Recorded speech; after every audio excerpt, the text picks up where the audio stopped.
saya Yohana Francisca Ayu. Saya dari kelas 12 IPS 6. Di sini saya akan menjelaskan tentang jurnal umum dan buku besar. Baik, yang pertama, di sini saya akan menjelaskan dasar-dasarnya dulu.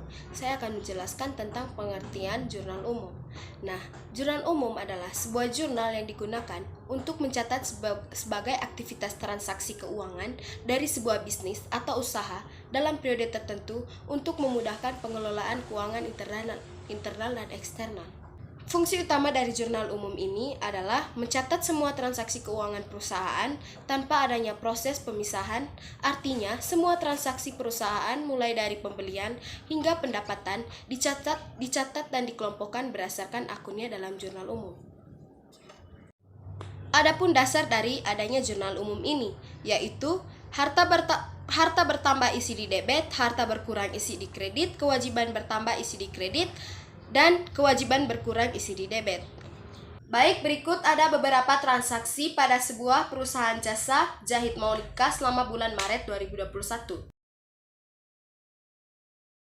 Pada tanggal 2 bulan 3, kas bertambah berarti isi di debit, gedung bertambah berarti isi di debit.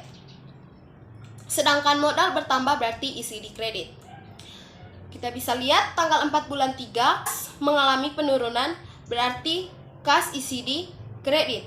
Sedangkan peralatan bertambah berarti isi di debit. Sedang utang bertambah berarti isi di kredit. Yang berikut transaksi tanggal 5 bulan 3. Kas berkurang berarti isi di kredit. Perlengkapan bertambah berarti isi di debit. Tanggal 7 bulan 3 kas bertambah berarti isi di debit. Piutang berkurang berarti isi di debit karena kewajiban berkurang harus isi di debit. Pendapatan jasa isi di kredit. Yang berikut transaksi tanggal 8 bulan 3. Kas bertambah berarti isi di debit. Piutang berkurang berarti isi di debit. Pendapatan jasa bertambah isi di kredit. Yang berikut transaksi tanggal 9 bulan 8. Kas bertambah isi di debit. Piutang berkurang berarti isi di kredit. Berikut transaksi tanggal 11 bulan 3. Kas berkurang berarti isi di kredit, berkurang berarti isi di debit. Transaksi tanggal 12 bulan 3. Kas bertambah berarti isi di debit, pendapatan jasa tambah berarti isi di kredit. Tanggal 13 bulan 3. Kas bertambah berarti isi di debit, piutang bertambah berarti isi di kredit.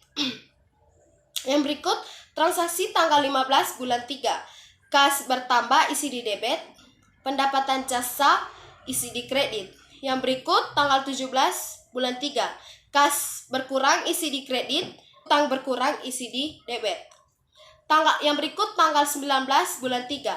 Kas berkurang isi di kredit, sedangkan piutang bertambah isi di kredit. Tanggal 20 bulan 3. Kas bertambah isi di debit, piutang bertambah isi di kredit.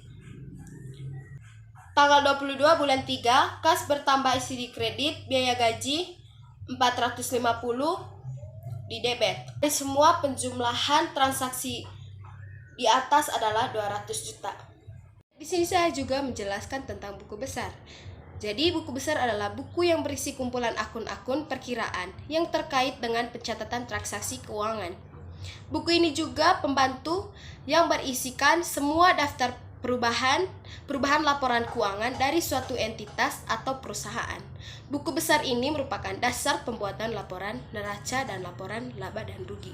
Baik, ada juga tujuan utama dari adanya buku besar. Yang pertama, media untuk meringkas data transaksi yang telah tercatat dalam buku jurnal umum. Yang kedua, alat untuk mengalokkan data keuangan.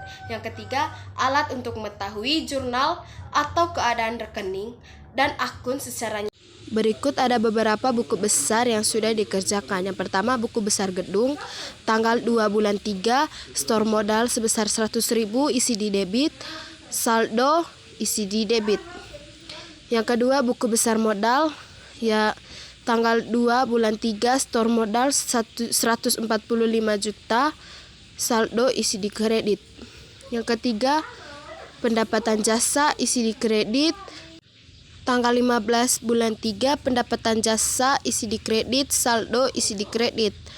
Buku besar biaya tanggal 22 bulan 3, biaya gaji isi di debit, biaya listrik dan air isi di debit, saldo isi di debit.